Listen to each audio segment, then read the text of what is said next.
Like cold water to a weary soul, so is good news from a distant land. Good news and there's bad news. Right. Now which news you want first? Well, if you give me the good news without the bad news, that don't grab you, that don't work. Alright, well let me get the bad news. Everyone must die. There's more bad news. God is going to judge our lives. But the good news, God sent Jesus Christ so we can serve our death sentence and then bring new life. It's the Good News Talk Show with your host, Tamashian the Visionaire. What up, Doe?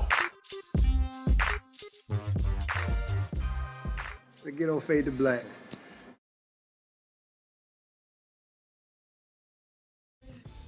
Tip number 5, and it's very important that we enjoy and be satisfied with our wives.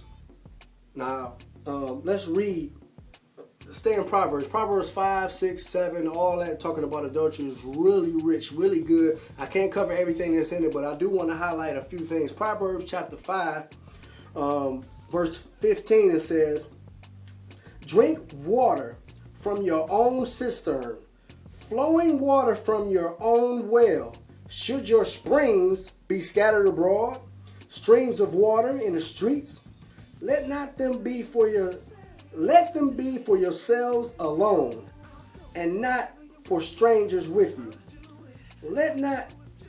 Let your fountains be blessed, and rejoice in the wife of your youth, a lovely deer, a graceful doe. Let her breast fill you at all. Well, yeah, well, you know, I started saying breasts and stuff, so I got a little distracted. Let her breast fill you at all times with delight. Be intoxicated always in her love. Why should you be intoxicated, my son, with a forbidden woman, and embrace the bosom of an adulteress? For a man's ways are before the eyes of the Lord, and he ponders all his path. I mean, I can just stop there, man, but listen, man, you have to delight in your own wife. You know, a lot of times we think that, oh, well, you know, my wife don't do this and my wife don't do that. And Peaches used to do this and Peaches used to do that. But one thing you got to understand, man, we need to redefine what we're satisfied with and what we consider alive. You know what I'm saying? What we consider alive. Sometimes, back in the day before you were saved, let's be real, sometimes some of the stuff that you were doing was perverted. I'm just going to be real. Some of the stuff that you used to do with Peaches was perverted. Now you're getting frustrated with the wife of your youth because she won't engage or don't feel comfortable engaging in some of the perversion that you used to do with Peaches. We need to redefine what we're satisfied in, because the thing is, man, Peaches will never satisfy you either. You will go out and try to get with Peaches, and next thing you know, you're still going to be wanting. Until you value your wife for who she is, a blessing from the Lord, somebody that God bless you with, and you're going to value and be satisfied with her, and she's going to satisfy you. You know? It's one thing that God does. He says that he gave us everything here for our enjoyment. And he gave us a wife, and we should enjoy every moment that we spend with our wife. We should be excited to be with our wives. You know? Think about your wives. You know, fantasize about your wife. Like, man, when I get home, oh, my wife. You know?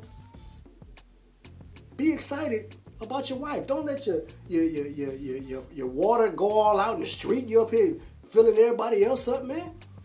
You drink water from your own cistern, your own well. I mean, this is the Bible. I'm giving you my opinion, but I'm talking about what the Bible's saying. Tip 1 through 5, tips and tools, whatever you want to call them, 1 through 5 are basically geared towards men. I do want to give one tip to the ladies. If you're married, you got a husband, even if you're single and you're thinking about getting a husband, you can still apply this once you get a husband. Tip number 6 for the ladies. How can I say this and be very subtle and discreet and polite? Ladies, if you're married to a man, put it on him. Yeah, I said it. Put it on him. You know what I'm saying? Rock his world. Give him some often. You know, do the stuff that the wife's supposed to do. You know, you want to put it on him so much when he be at work. If he gonna think about anything, get distracted with anything, he gonna be thinking about his wife. Like, oh man, the wife done put it on me. You know what I'm saying? When you get off work, you know, when you get off work, sometimes you might want to, you know, walk around the house with nothing on. And you married, ain't nothing wrong with that. You know what I'm saying? Spice it up a little bit. Be a little sporadic. Go to him and try to engage in him. Because the thing is, Peaches over there trying to pull his attention. He's trying to give his attention to you, and you saying you got a headache. I don't feel good.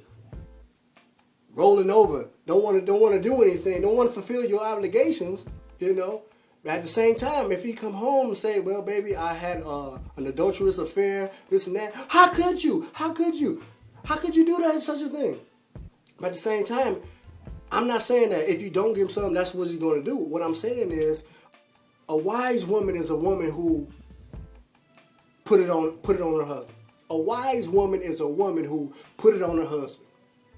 You know, a wife who think that they're going to use sex to manipulate her husband, that's a foolish woman. Or you didn't take out the trash, or you didn't do what I tell you something, so I ain't going to give you none. That's a foolish woman.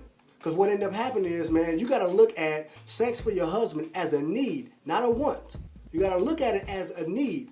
Because if a car, it don't want gasoline.